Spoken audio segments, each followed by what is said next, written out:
Before I begin, I also wanted to pause very briefly to send my best wishes to David Gordon, who graciously agreed to comment on the papers, was unable to attend due to illness, and so I hope he will be feeling better soon. Feminist social theories hold that history and society are marked by widespread sex inequality, by systemic privileges for men and systemic burdens inflicted on women.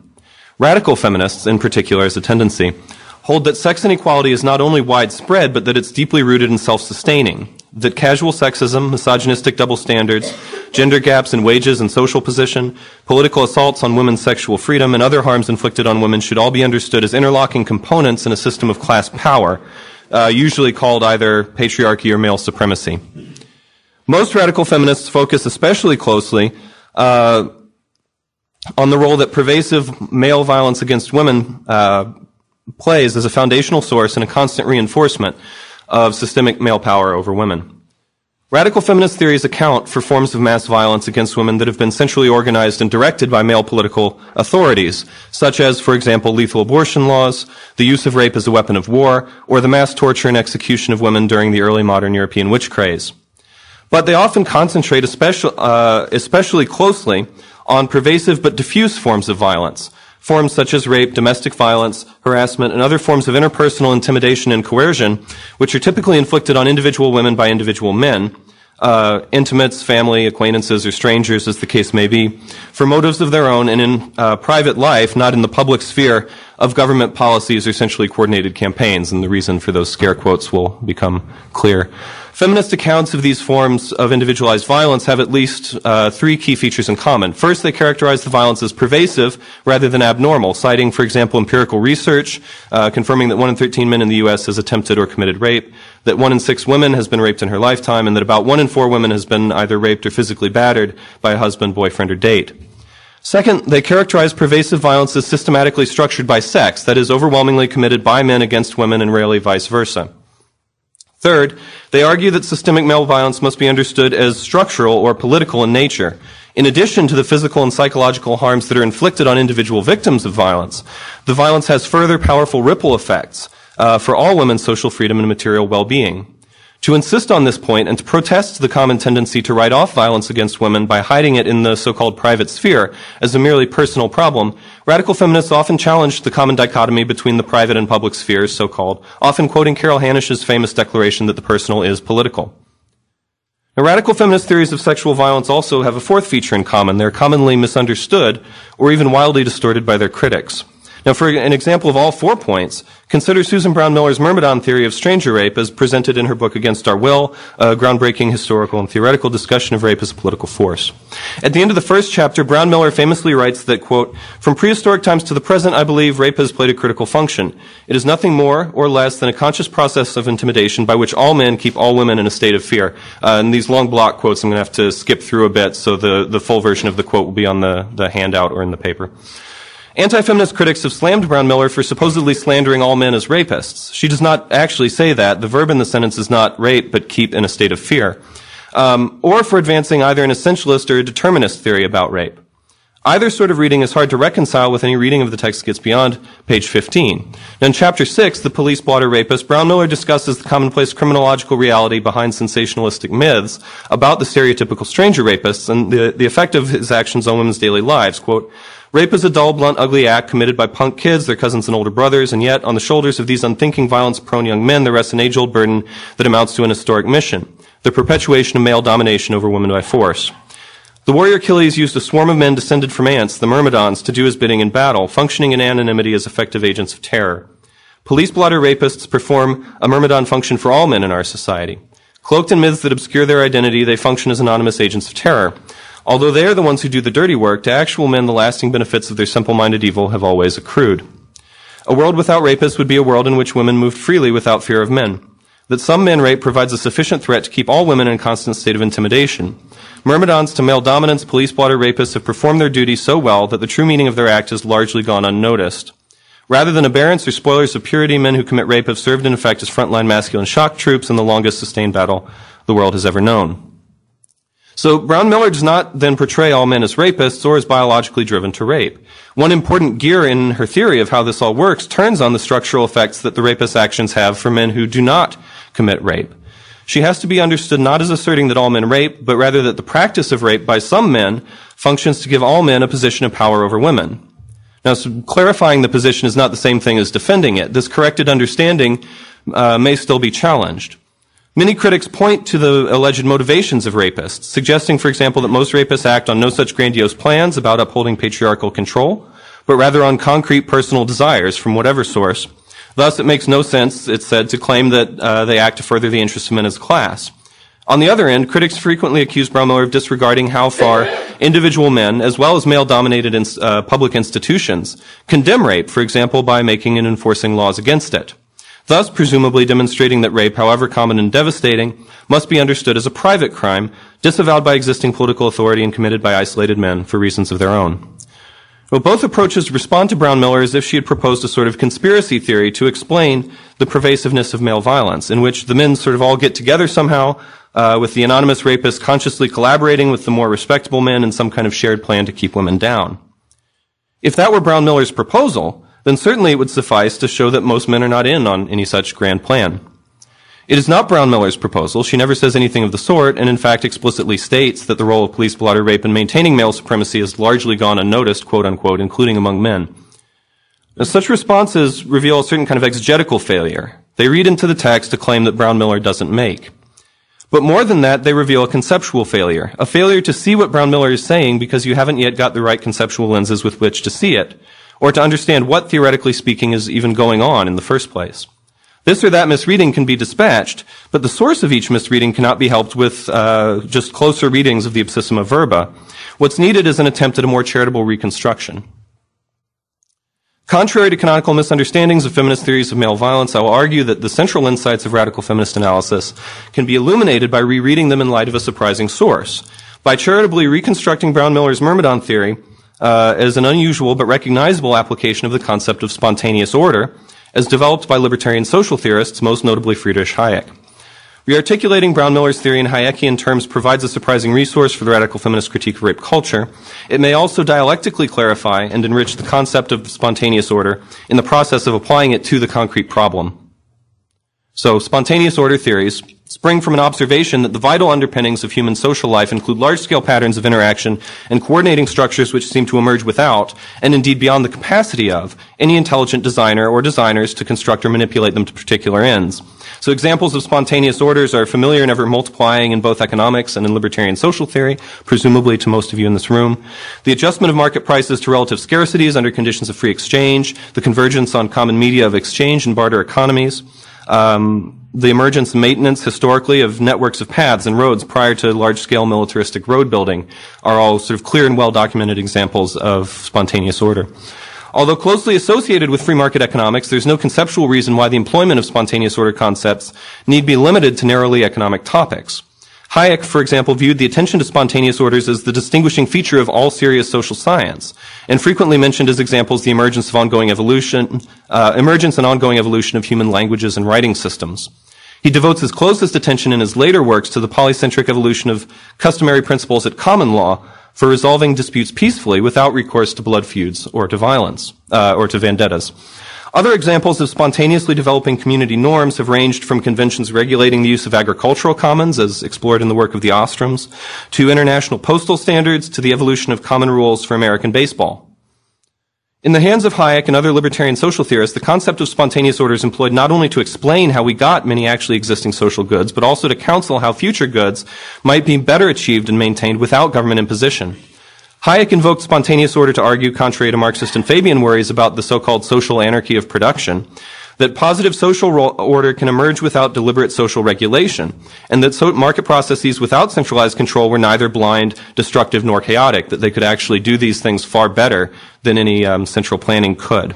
Another increasingly popular example these days, especially in popular literature, but also somewhat in scholarship, is the success of knowledge and communication systems of the Internet in general, and of the explosive growth, refinement, and success of Wikipedia in particular, which has become within a decade the world's largest and most successful encyclopedia, even though, or rather precisely because, it's driven by the social anarchy of decentralized contributions from millions of volunteer reader-editors without any prior screening or direction by any central authority. Now, careful rereading of the Myrmidon passage from Brown-Miller with these Hayekian lessons in mind ought to bring out a number of features in her analysis of rape culture that are reminiscent of common characteristics of spontaneous order. Brown-Miller holds that rape culture involves some conscious, centrally coordinated campaigns, like the use of rape as a weapon of war in conflicts between male-governed nation-states. But her understanding of rape culture crucially depends on the structural effects of widely dispersed actions, which are carried out by, quote, a swarm of men acting in anonymity, rather than by governments or organized bodies of men acting on some kind of centrally directed plan. This ought to suggest a very clear and direct parallel to Hayek's characterizations of spontaneous order as polycentric order, more akin to organism than to organization.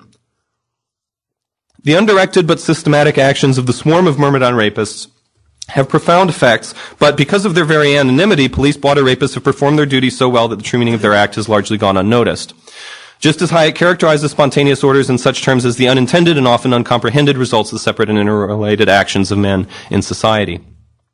Now, yet there are, of course, other ways in which the sexual politics of a rape culture are more reminiscent of constructed order and governmental politics than they are of paradigmatic spontaneous orders. Crucially, the dispersed acts that we are discussing are, after all, not free exchanges or willing negotiations, but acts of force. And so any social order emerging from them must be seen as a social order imposed on women against their will, just as the economic or social plans of government are imposed on the governed without genuine individual consent. Both the similarities and the differences from our paradigmatic cases may help reveal two important and interrelated points I'd like to make. Both points are easily missed and often are missed in extant writing, in part because the normative work the concept does in libertarian arguments for freeing economic exchange from government control. As valuable and insightful as that normative employment may be, attempting to apply Hayekian categories to Brown-Miller's account of a rape culture may help to highlight the fact that market exchange and government intervention, considered as systems of interpersonal coordination, differ from each other along more than one dimension. I would, in fact, argue that a notion of spontaneous order, as employed in libertarian writing, is systematically ambiguous. The term may evoke at least three different sorts of distinctions, depending on the precise sense of the critical term spontaneous. So it can be used to mean a macro-scale pattern of social coordination, which is, on the one hand, consensual rather than coercive. This is when spontaneous means something like uncoerced. It can refer to an order which is polycentric rather than directive, when spontaneous means something like unprompted. Or it can refer to an order which is emergent rather than consciously designed, when spontaneous means not planned in advance. When spontaneous order means consensual rather than coercive order, coordination is achieved through free actions and agreements of many different people, contrasted with coordination imposed by using force to compel the participation of unwilling parties, as always happens in government programs. When spontaneous order means polycentric rather than directive order, coordination comes about through the converging microactions of many players acting independently rather than deferring to designated supervisors or authoritative decision makers, plans, and instructions. So in directive orders, coordination happens vertically as players act on the bidding of recognized authority. In polycentric orders, the order depends on participatory or entrepreneurial action. There's no recognized final authority. Action is guided by impersonal norms rather than personal deference. Individual actors coordinate horizontally among themselves, determine for themselves how to pursue their chosen goals, and so on. When spontaneous order means emergent order, contrasted with conscious design, forms of social coordination emerge from the actions of many different people who are acting on motives separate from any conscious desire to affect that form of social coordination. Intentional orders affect social coordination through people acting for the sake of a shared purpose, whatever that purpose may be. In undesigned orders, participants may know nothing about the macro-scale pattern that's emerging from their interlocking micro-scale actions. Or they may be aware of it, but consider it only a side effect, even if a pleasant one, of pursuing a different private purpose. So, for example, in the discussion of sort of spontaneous processes by which roads emerge from the repeated actions of path breakers over time, the path breaker whose actions help to clear and maintain that road through the woods is not mainly out to help out fellow future travelers. It's not philanthropy. They're just trying to get from point A to point B. And if it helps future travelers, then that's sort of just gravy to the primary motivation. For rhetorical simplicity, these three dimensions of spontaneity and non-spontaneity are presented here as they usually are elsewhere in the literature, as if they were simple dichotomies. But the distinction between polycentric and directive orders, and also that between emergent and intentional orders, does have to be understood as really a difference of degree. Participants can exercise greater or lesser degrees of autonomy in selecting and vetting their courses of action. The gap between microscale intentions and macroscale patterns that emerge from them, if there is such a gap, may be more or less wide of a gap. Now, it's important to understand that each of these three distinctions are interrelated but analytically distinct pairs of categories. They tend to coincide in fact often enough that they might be mistaken as indistinguishable in concept. Notably, when libertarians contrast open networks of market exchange with economic planning and allocation by governments, they're contrasting socioeconomic orders that differ along all three of our dimensions. Governmental allocation is legally enforced. It's coordinated by requirements from a designated authority, the government or the regulatory agency in charge, and it's consciously designed to achieve some particular predetermined set of policy goals. Whereas free markets, on the other hand, produce organic structures which are the product of consensual agreements between buyers and sellers, which are participatory in character without any fixed center of authority. There's no one person in charge of the market. And develop an emergent structure that the parties to the exchange did not necessarily consciously set out to create. The question then is which of these three differences we should treat as definitive of spontaneous order. Now, Hayek himself was fairly consistent when he attempted to give a formal definition of spontaneous order in his work. As we've seen above, in some quotes I clipped actually, when he tried to give formal definitions of it, he defined it in terms of emergent coordination with a noticeable gap between micro intentions and macro patterns. He often recurred to Adam Ferguson's results of human action but not human design to describe it. But Hayek also constantly equates spontaneous orders with polycentric orders, which are not made by anybody by contrast with directive orders which have been made by somebody putting the elements of a set in their places or directing their movements. His application of the concept also, in discussing free market processes, consistently contrasted their healthy, unimpeded ordering processes with purposive interference or intervention, paradigmatically backed by the coercive power of government, and so closely linked it with cases where the consensuality is really one of the most important features of the relationship. In any case, both later Hayekian scholars in popular writing have repeatedly used spontaneous order indifferently to refer to orders that are spontaneous in any of our three senses, or to all of them, or they've just equivocated between different senses of spontaneous from one statement to the next. And so in the paper, I discussed some passages from John Hasnas, and also a long passage from Anthony de Josset, where he uses spontaneous, where Josset uses spontaneous in three different senses within the space of two paragraphs, and you can see it on the handout or in the paper.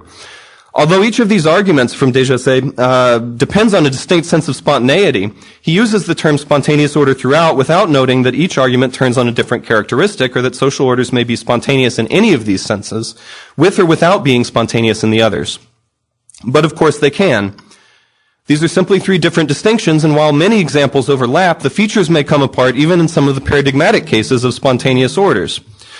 Orders may be consensual, for example, while being voluntarily directive, and orders may be polycentric while being designed to some substantial extent designed.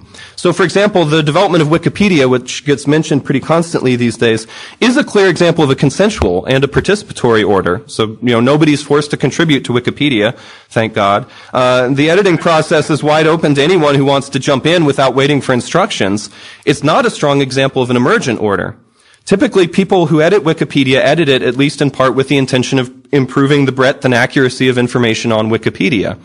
That is, the macro-scale success of Wikipedia is a consciously adopted part of their micro-scale intention. The second high-level point to be made about the notion of spontaneous order here is related to the point we've made about the equivocal meaning of spontaneity. Because the paradigms for applying the concept have generally been cases where a social order is participatory or unplanned, and also consensual, what libertarians have tended to see in spontaneous order is almost always a macro-scale pattern that is freely chosen and where all involved find some mutual benefit from the proceedings. You don't need top-down command and control to get many important things that libertarians like to use, like language or money or roads or Wikipedia.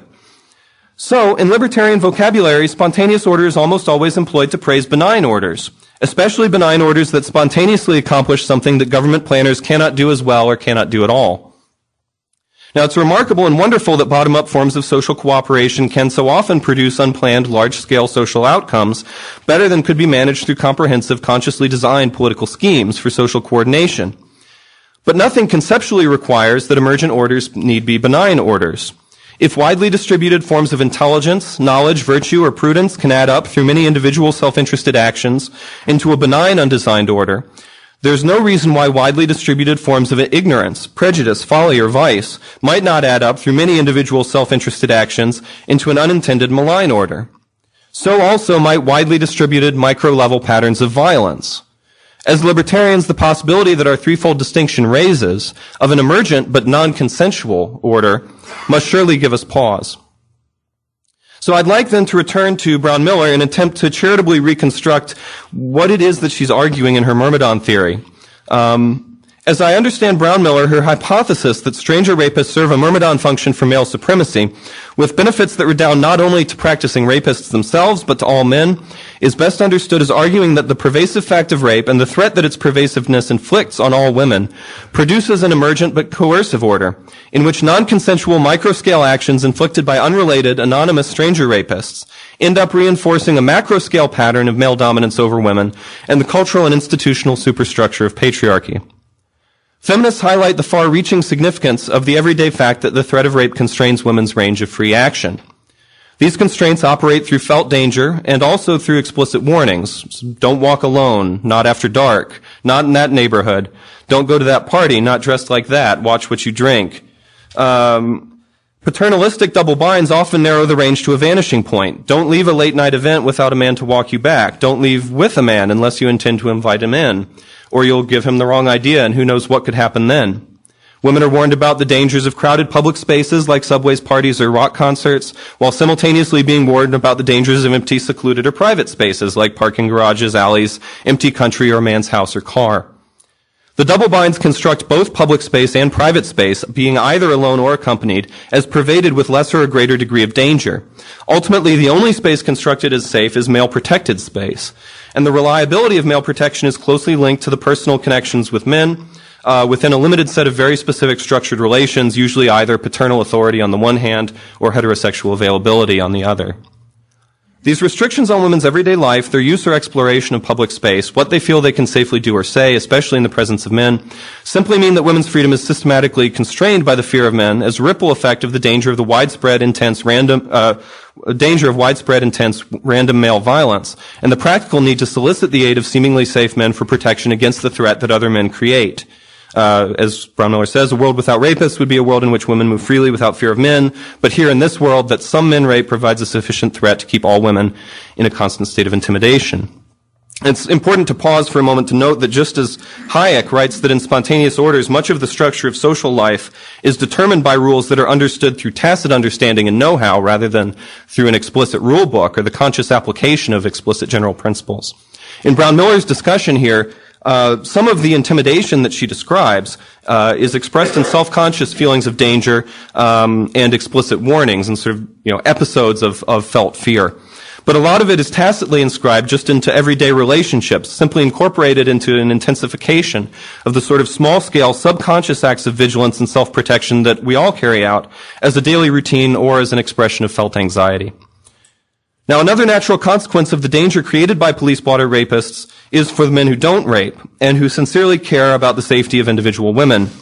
Such men are in a material and emotional position where they easily see themselves as needing to protect the women that they care about from the threat of male violence, and where women reasonably responding to that threat often need to solicit their aid. The desire to protect others from violence is in itself a personal virtue. It's not a social problem. But the danger is how tempting and how easy, and also how corrupting, it is for men to take the psychological step of going from an attitude of human solidarity to a fantasy of male rescue, of coming to see themselves as defined by their identity as protector with capital P, in contrast to frail womanhood, and of coming to see women as uniquely dependent by nature rather than uniquely threatened due to the chosen actions of other men.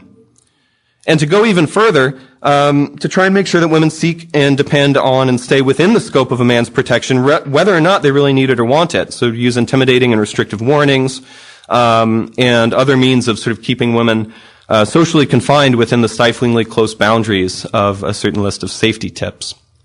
That kind of imposed dependence can just as easily become frustrating and confining for women, and that kind of power can just as easily become corrupting and exploitative in men as any other form of structural dependence and power can. Libertarians and anarchists who so readily see this dynamic when it comes to the government police and military protection of an unwilling and disarmed populace shouldn't have any trouble seeing it if they're willing to see it when it comes to male protection of women. All of this can happen quite naturally when a large enough minority of men choose to commit widespread, intense, random acts of violence against a large enough number of women. And it can happen quite naturally without the male rapists or the male protectors or the women in the society ever intending to bring about any particular macro-scale socio-political outcome. What does happen, noticed or not, is that women's social being, how women appear and act as women in public, will be systematically and profoundly circumscribed, and the amount of time and effort they need to spend keeping supposedly protective men around and pleased and willing to help will be increased, while men's everyday material leverage over women will be reinforced, and their identities as men systematically channeled into more patriarchal expressions. Through the diffuse, decentralized threat of violence and the natural but unintended consequences of many small, self-interested actions carried out by women and men, reacting to the unequal positions that this threat constructs. Now, I should say that I've talked about the specific topic of sort of random stranger rape all this time because that's Brown-Miller's topic in her book. And Brown-Miller's theory is a good case study in the kind of analytical point that I'm trying to make about the application of spontaneous order concepts outside of their normal domain. But similar remarks with different but importantly related consequences could be made for other forms of violence that are directed against women, such as, for example, harassment in public spaces, or battery, or sexual assault in intimate relationships, which Brown-Miller's theory does not encompass. It's just not a significant part of her book. In fact, I think that what feminist researchers have learned about rape in the decades since the publication of Brown-Miller's book, it was published in 1975, I believe, in particular, the fact that actually the overwhelming majority of rape is not committed by strangers, but by intimates and acquaintances, calls for some significant revisions to Brown-Miller's theory about the function of stranger rape. Although what will remain after the revision is still a feminist theory, importantly akin to Brown-Miller's. But whether Brown-Miller's theory is true, or something else in the neighborhood is, the different roles that the different forms of violence play in shaping the violent, undesigned order of a rape culture is best understood when they're seen as different expressions of the same underlying phenomenon. Now, a carefully articulated and fully radicalized concept of spontaneous order presents both a crisis and an opportunity for radical feminists. Given the analysis of rape culture as a malign form of non-consensual, spontaneous order, it might seem tempting to suppose that that offers feminists reasons for general skepticism of spontaneous orders, and a challenge to anything like libertarianism, which proposes to transfer vast spaces of social life from government control to spontaneous orders within civil society. If that's the kind of thing you can get out of spontaneous orders, why should you feel so comfortable with the prospect of relying entirely on them? But if the distinctions I've traced help illuminate the radical feminist understanding of rape culture, I also believe they can help illuminate how the genuine need for a systematic and comprehensive response to oppression need not entail a governmental response. Spontaneity is, as Hayek pointed out, not chaos, and resistance can be systematic and comprehensive while remaining decentralized and bottom-up.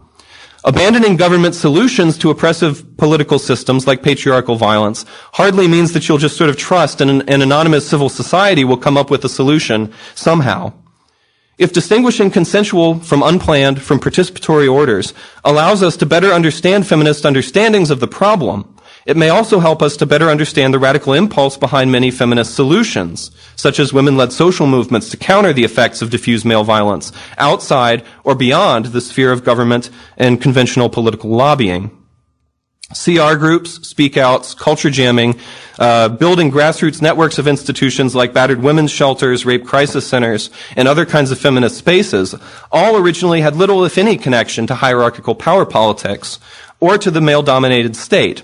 And all could productively be understood as voluntarily coordinated, polycentric, but consciously organized political resistance to a polycentric, emergent, coercive order of violent oppression. It's turning one form of spontaneity against another.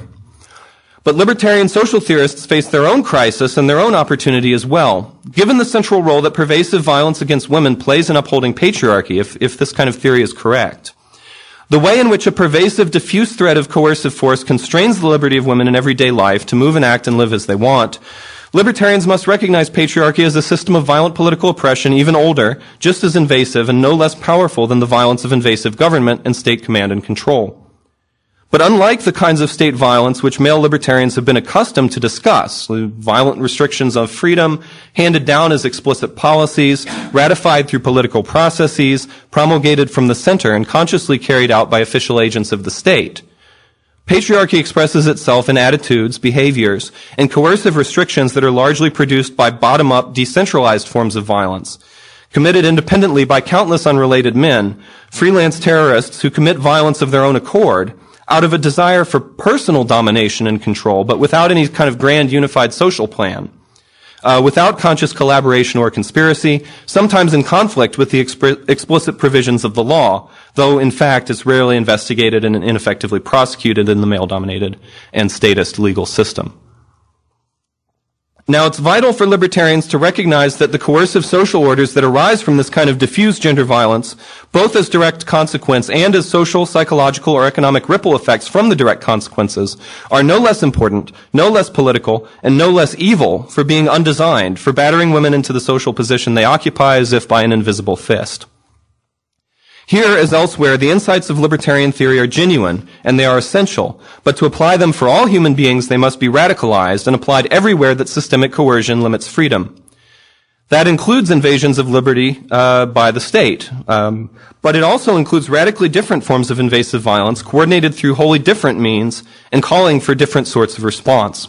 Spontaneous order in civil society on a properly rich and well-delineated conception of both can be a space for hard-driving, conscious grassroots activism, at least as much as conventional governmental politics can.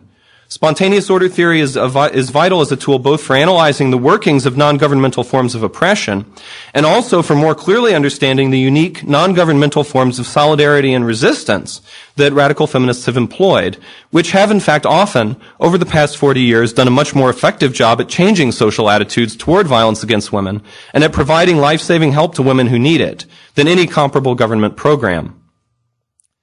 When feminists challenge the dichotomy of pervasive private crimes from public policy and insist that the personal is political, their critics often react to this move by treating it as an attempt to extend our existing conception of politics out to some new cases, which we had formerly classified as personal, as an attempt to interpret private violence as parts of a consciously coordinated social policy aimed at some defined common end and directed towards that end by policies handed down from the patriarchy as some recognizable central authority with an underground layer somewhere. But the aim in declaring the personal to be political is not simply to extend pre-existing conventional notions of political coordination to new cases, formerly considered private. Rather, it was to challenge the conventional understanding of politics and to call for a more supple understanding to encompass other kinds of social structures and relationships of power that involve so-called private interactions without any conscious coordination or recognizable center of authority, but which also share the pervasive, systematic, and far-reaching characteristics of more conventionally political social structures.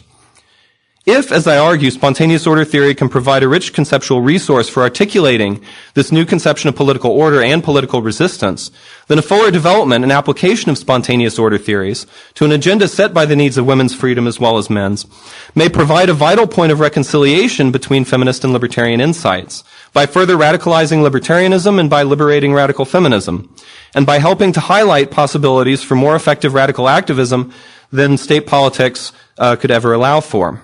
Spontaneous order theory, so often pilloried by statists as a tool of political quietism or conservative defenses of the socioeconomic status quo, can and should be defended as a vital tool for radical politics and transformative social critique.